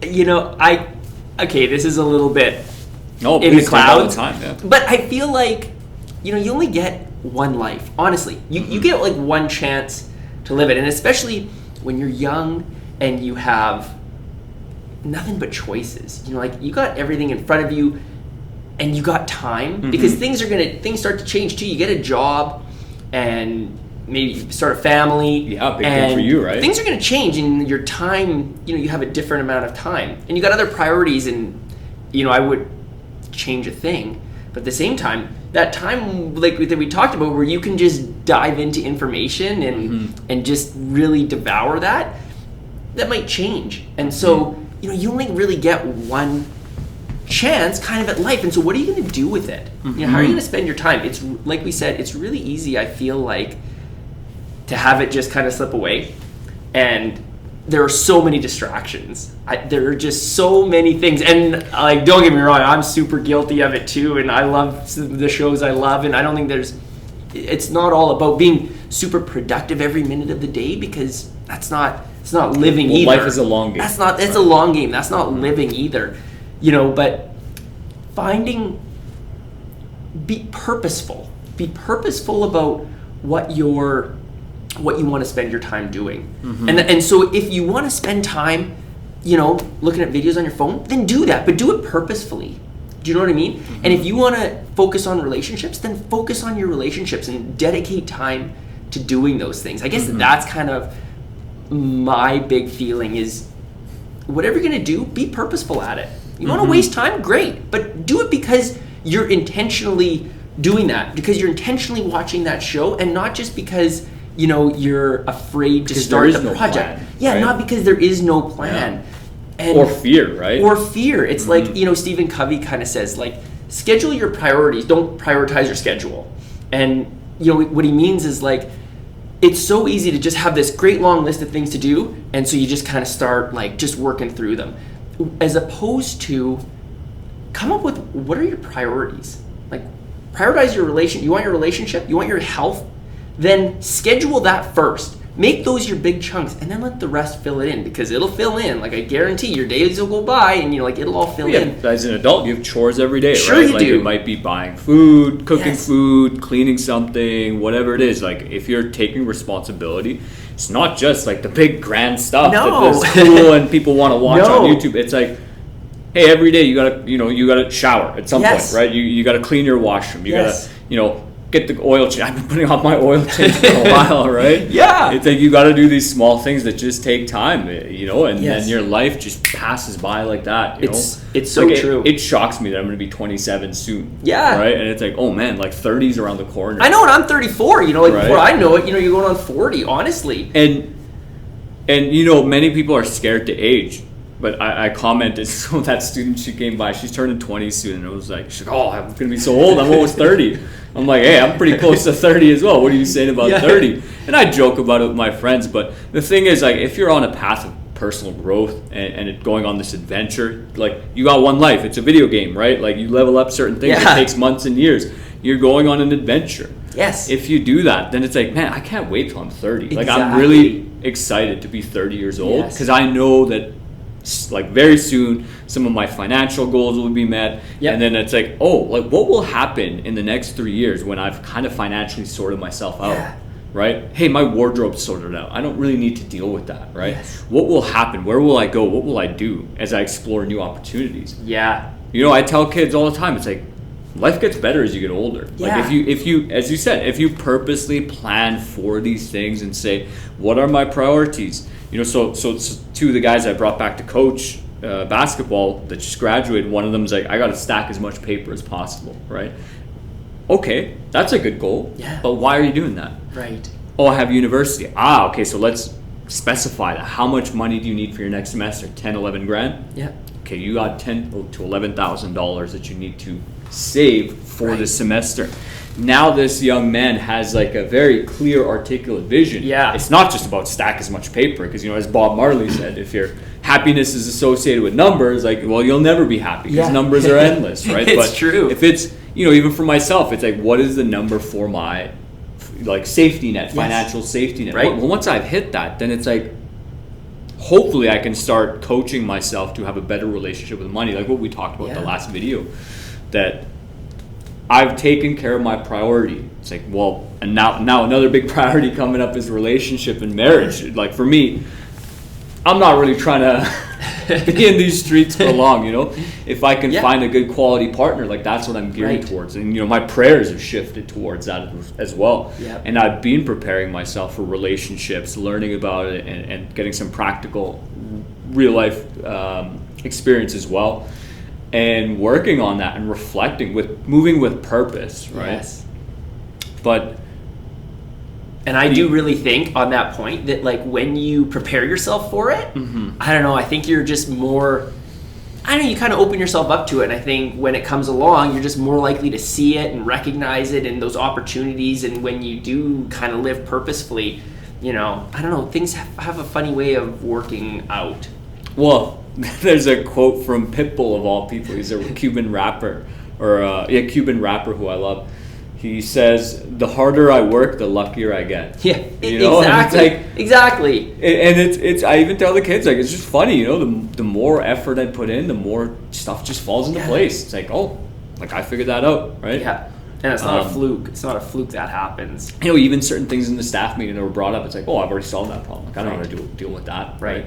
Because I've been preparing it, and I've looked at, like, okay, I have this problem, how do I do this? And and then you just develop, you increase your capacity, and there's this weird mentality going around on the internet of, like, oh, the result of doing work is more work, right? And kids, you're welcome to have whatever mindset you want about life, but I know myself. Like, I want to be the man, right? And I want to be the competent guy. Like I know my goal in my career, and I kind of shifted this recently because I thought like, I should be like organized. I should have lesson plans for all the students watching, and realizing no, that's not me at all. Like I certainly can get organized, and I will, and I am, but to plan out every minute detail, that's not me. That's boring. Right. Reflecting and going back, like, well, my purpose moving forward is to be the person that the social studies department says, oh, you need help with this topic, go talk to Kawaja. He knows everything. Right. Doesn't matter 10, 11, 12, doesn't matter what your question is, just to be a wealth of knowledge. Right. And so moving with that purpose forward, it's like, it excites me. What will happen to me in my 5th, 10th year of my profession, right? Yeah. Where will I be? What school will I be at? What capacity can I be serving in?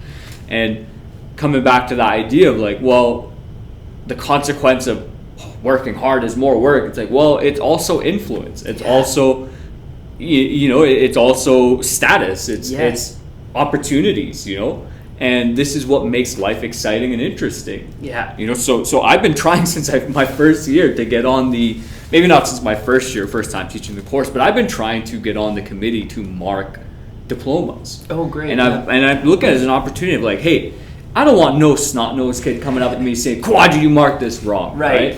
It's like, no, kid. I have plenty of experience. I know what I'm doing, and I've co-verified that with several colleagues. Yes. Right? Like, I know what I'm doing, okay? Check yourself, before you wreck yourself. Exactly. And it's like, that's who I want to be, right? That's what personal growth is for me. It's like, how do I make sure that my relationship is in tip-top shape? How do I make sure that when I'm 40 years old that both men and women look at me like, oh, that guy's in great shape, right? Because as you said, it's so easy to just fall into weird little ruts and weird routines, and if your habits aren't prioritized, like how I want to raise my children, it's like I just consider, well, when you're single and whatever, living on your own, it's perfectly fine to just spend your evening or afternoon just laying in bed watching videos, eating your food in bed, whatever. Sure. I do that a lot, right? But recognizing that, hey, if I had children right now, what would I want them observing me doing? Right.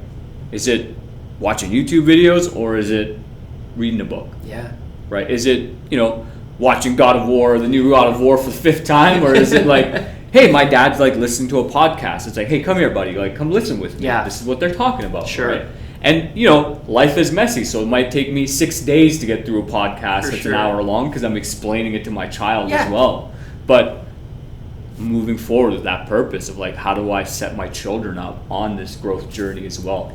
Yep. And lead myself and my family through it as well. Yeah, absolutely. Right? I know that's a big thing now. Now for me, that's all kind of shifted towards the family side of it, and I kind of see my focus changing, and for right now, the family stuff that's kind of it for me right now. That is the big priority, and making sure that I'm and it should be, right? Like if you have a family, to me it seems, and maybe you agree with this mentality, it's like it's better to solve the problem on the front end, right? For sure. And so if you really take care of those first 5 to 10 years of your children's lives, of your marriage, if you've really built a solid foundation, you have leeway then later on to make mistakes, to do dumb things, and you have credit in your bank. Yeah, we talk about that. Yeah, I use it with the kids all the time. It's like, you got a bank account for relationship bank account. Absolutely. Yeah, and you have it with your partner, and you've got it at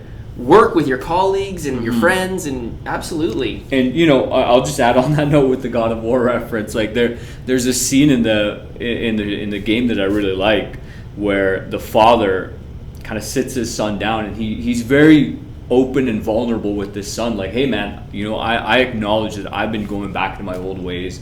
I haven't trusted you. I haven't listened to your input. Despite the fact that the father knows I've done everything to prepare you, and I know that you're worthy. Like he says, you become a warrior worthy of your name's sake. So the father being vulnerable and saying, like, I'm sorry.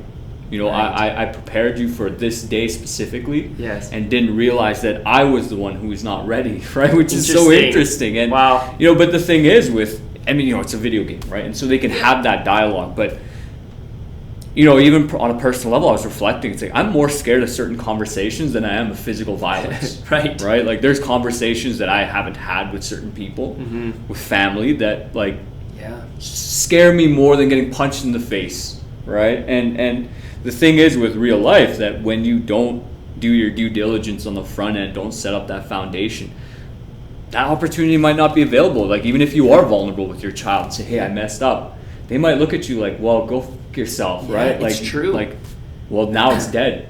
Yes. I needed you and that's a very common movie archetype trope of like, the father or mother wants to join the kid's life when they're over the age of 15, 16. It's like, buddy, I needed a father 10 years ago. Yeah, exactly. One of my favorite movies, Warrior.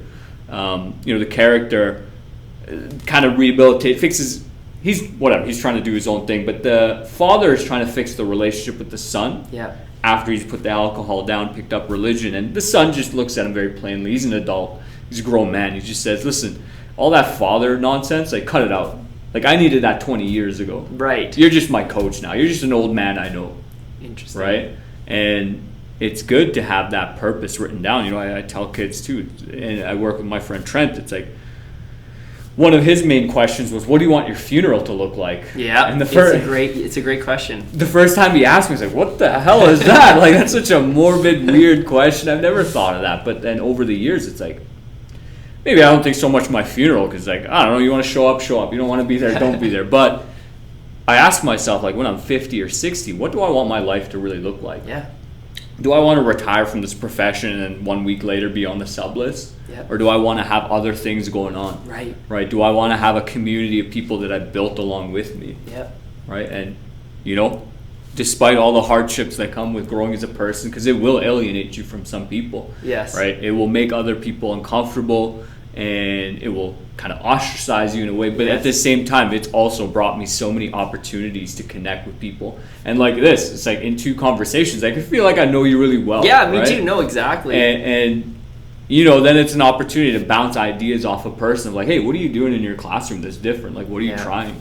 What opportunities are you looking for in the future, right? Yeah.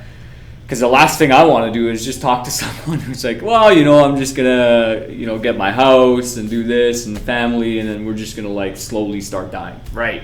It's like, oh, all right. Yeah, sure. Yeah. That's your thing. If that's your thing, then that's your thing. But no, I know that thinking about your own funeral and that being purposeful, it's kind of morbid thinking about your own mortality and kind of like letting that be, kind of guide you. But if it focuses you in on what's important right now, it does put things in perspective. You always have those moments, unfortunately, when somebody passes, or you kind of have that, that realization of like, wow, life is short, but how do you kind of maintain that presence of mind going forward when you kind of fall back into your regular routine and kind of the monotony sits in? It's like, and then you lose that. So yeah, that writing it down and journaling, I think writing it down is so big. I think, I don't maintain a journal as much as I should, but yeah, I think to be able to look back, you journal kind of for long enough, and I've kind of done it on and off, but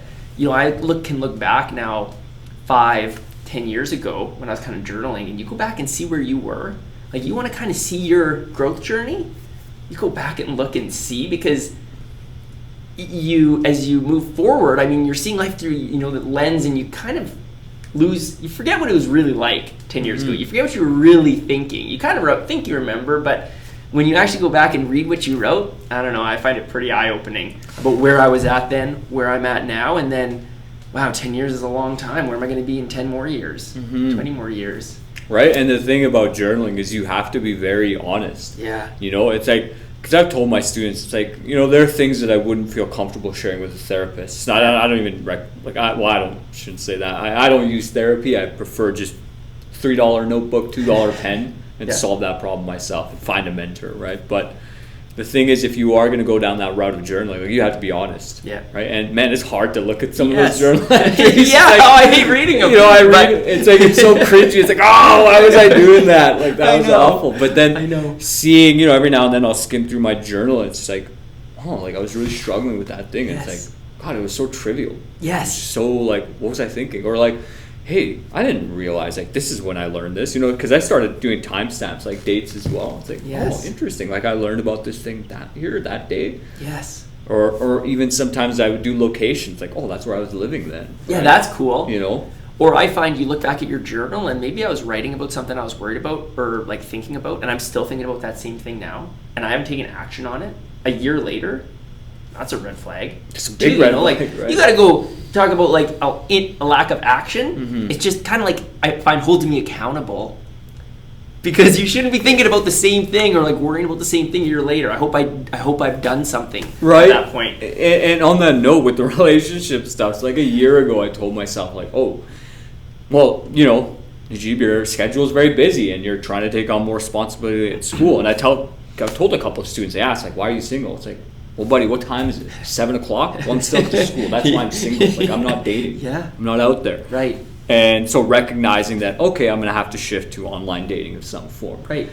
Learning all about that and realizing that if you want to be successful, like, you have to have good quality photos. So I told myself a year ago almost, like, oh, I'll like try to get one decent photo taken of me every month. Yeah. Right? Haven't done that. Right? Good idea, like, though. Yeah. Purposeful, right? Yeah. Moving with purpose. It's like you want to have good quality photos of you taken. If you want success on a dating profile online, you need good quality photos. Don't take that blurry selfie like that's right. Nobody knows. You know. And on that note, I know it's like, oh, I gotta hire a photographer. Like, if I gotta get serious about this, right, and actually purposely move, because, you know, then it just comes down to, it's like, well, you know, I'm just not lying to myself anymore. It's like, Najib, you just don't want to take action on this area of your life, and. Right. Sometimes that's okay, because, well, I'm taking action on several other areas of my life that are making me a more competent and attractive partner. Right. Which is good. Yeah. But if you're just sitting at home playing video games and you're just in your little stale environment and you're just telling yourself like whatever excuse and you're not going on that growth journey, you know, you're just doing yourself a disservice. Yeah. God, you can't go back to when you're 20, 21, 22, 30, 40, whatever year it is. You just can't go back. No, it's right? true. And as you said, particularly with the financial stuff, like a lot of it is just time in the market. Yep. Right? And then for men, recognizing that we don't really peak until we're 40. Right? I don't know if you've read about that. Like, most men don't peak until they're 35 to 40 years old. No. And that's a more holistic approach, because physically, sure, like I'm probably in my prime right now physically, but in terms of taking all things into account, it's like by around 40. That's right, when your career, your finances are sorted out, maybe you have some of those assets, you have some of those family things figured out. And so for me to recognize that the journey is long. Yeah. Like, I could look at that one person on YouTube who's 25 and a millionaire, but it's like, that guy's a one in like a million, right? Or one in whatever percentage. And maybe financially he's got to figure it out, but you don't know what else is. That's another thing, right? How the other pieces another of his life interruption. Okay, we're recording again. Yeah, having that purpose, moving forward, having a bit of a plan, and recognizing just because it's written, it ain't written in stone. You can change it all the time. Because like, had you asked me at 18, I would have said, okay, by like 24 to 26, I'll be married, around 30, having kids. Well, I'm pushing 27. And it's like no real, on that front, it's like, well, there's no real, like, I don't know when I'll get married. I don't know when that'll happen. But recognizing that it doesn't have to happen soon. Right. You know, and even career, it's like, or school, it's like, okay, I started university at 18, 22, I'll be done, I'll be working. Well, I took a semester off. Like, I slowed my thing down, right? And you know, what's that Mazda, the Mazda tagline? They're like, it's not the destination, it's the journey, right? And sure. As cliche as it sounds, it is the journey. When I look back on my life, the interesting things I've done, the opportunities I've taken, it's like all of that started because I decided to grow as a person. Right. You know, like my trip around the world was partly me running away from my problems, but also partly me recognizing I need to get away from this mess to sort it out. Yeah. And then reapproaching it with a different mindset. But that was, to an extent, a growth journey. And then within that trip as well, there was so many opportunities to grow as a person. Yeah. But, you know, the more you grow, the more interesting people it's brought into my life, right? And the better opportunities. And And even if it didn't, well, the quality of my internal life has so drastically improved that, Right. Have you ever read Man's Search for Meaning? Yeah. Okay, Yeah, so Viktor absolutely. Frankl talks Sure. about the people who really survived and did well Yes. were the ones with a rich internal life. And Yes, it's like, exactly. God forbid if I was ever put into a prison camp, it's like, okay, there's a lot going on here. Whereas if your life was just the mundane, watch Netflix, watch Yes. sports, cheer for this team, cheer for that team next year, Yes. go to work, eat, sleep, use the washroom, it's like, Is that going to be enough to get you through? right? And the kind of on the Peterson note, I tell the kids, it's like, aim for something that's purposeful, because when life gets tough, when you don't want to get out of bed, if you Yes. don't have a mission or a purpose you're moving towards, Yes. it's very easy to just throw in the towel. Absolutely. Right?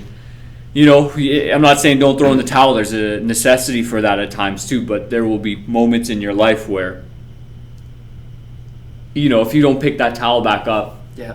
you'll turn back and go, oh wow, the towel's been on the ground for 5 years. Yeah. And Yes. fixing that problem 5 years later is going to be hard, particularly if it's your health. Absolutely. Yes. Right? Like, exactly. a lot can happen Or a in 5 years. relationship.